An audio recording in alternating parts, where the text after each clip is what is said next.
அனைவருக்கும் புத்தாண்டு வாழ்த்துக்கள். இன்றைக்கு ஆண்டாளுடைய பாசனங்களிலே எம்பெருமானுடைய திருவடிகளை எப்படி பாடியிருக்கிறா அப்படின்னு பார்ப்போம்.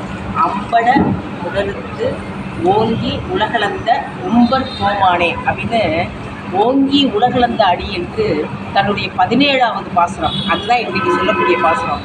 அந்த பாசுரத்தில் எம்பெருமானின் திருவடிகளை பற்றி அழகாக சொல்லியிருக்கார்.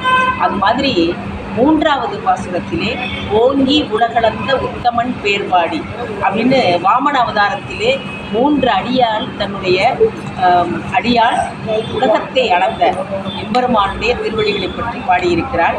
அதே போல் 24வது பாசுரத்திலே அன்று அவ்வுலகம் அளந்தாய் அடி போற்றி அப்படின்னு 24வது பாசுரத்தில் தென்னிலங்கையிலே சென்ற அந்த ராமபிரானை பற்றி அவருடைய திருவடிகளை சொல்கிறார். அவருடைய திருவடிகளுக்கு என்ன சிறப்பு என்று சொன்னால், அகலிகை சாபம் பெற்று கண்ணாக இருந்தபோது ராமபிரான் வானகத்தில் போது அங்கே அந்த ராமபிரானின் திருப்பாதங்கள் பட்டவிடம் பெண்ணாக அந்த சாபம் தீர்ந்து பெண்ணாக உருவெடுக்கிறார்.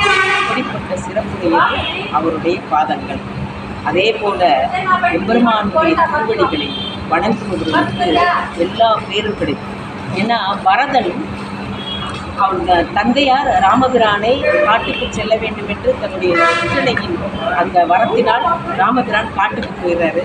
அந்த காட்டுக்கு போன உடனே பரதனுக்கு இது தெரிய வந்து ராமனை காட்டிலே வந்து 6 தடவை சந்தித்து நான் உடனே வந்து இந்த நாட்டில் பொறுப்பை ஏற்றுக்கொள்ள வேண்டும், அயோத்தியை ஆள வேண்டும் என்று கேட்டபோது ராமபிரான் தந்தையாரிட்ட கட்டளையை நிறைவேற்றுவதே என்னுடைய கடமை, ஏன்னா கடைசியாக அவர் என்கிட்ட சொன்ன அந்த கடமையை நிறைவேற்ற வேண்டும் என்று சொல்லி ராமபிரான் சொல்ல அவருடைய திருவடிகளை கொண்டு வந்து அங்கே ஆட்சி செய்கிறார். அதனால் இந்த திருவடிகள் அவ்வளவு சிறப்பு வாய்ந்தது.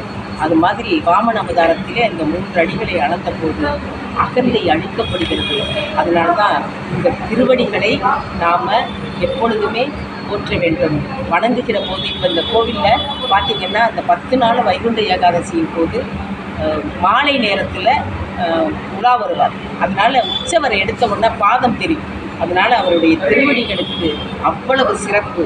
அதனால தான் திருப்பாணாழ்வார் திருவடிகளை போற்றி அந்த திருவடிகளிலிருந்து பாதம் வரை பாதாதி கேசமாக வர்ணித்து அவர் பாடியிருப்பார். அதனால் எம்பெருமானை வணங்கி ஓங்கி உலகளந்த உத்தமன் பேர்பாடி நாங்கள் நம் பாவைக்கு சாற்றி நீராடினால் தீங்கின்றி நாளெல்லாம் திங்கள் மும்மாறி பெய்யும் ஓங்கு பெருஞ்சென்னல் மூடு கயல் உல பூங்குவலை மோதில் பொறிவண்டு கண்படுப்ப தேங்காதை புக்கியிருந்து சீர்த்த முளைப்பட்டு வாங்க குடவரைக்கும் வள்ளல் திரும்ப சிக்கல் நீங்காத செல்வம் எழுந்தவர் எம்பாவா என்று ஆண்டாள் சொன்னதைப் போல நீங்காத செல்வத்தோடு அனைவரும் வாழ்வதற்கு எம்பெருமானின் திருவடிகளை சரணடைவோம் என்று சொல்லி விடைபெறுகிறேன். நன்றி, வணக்கம்.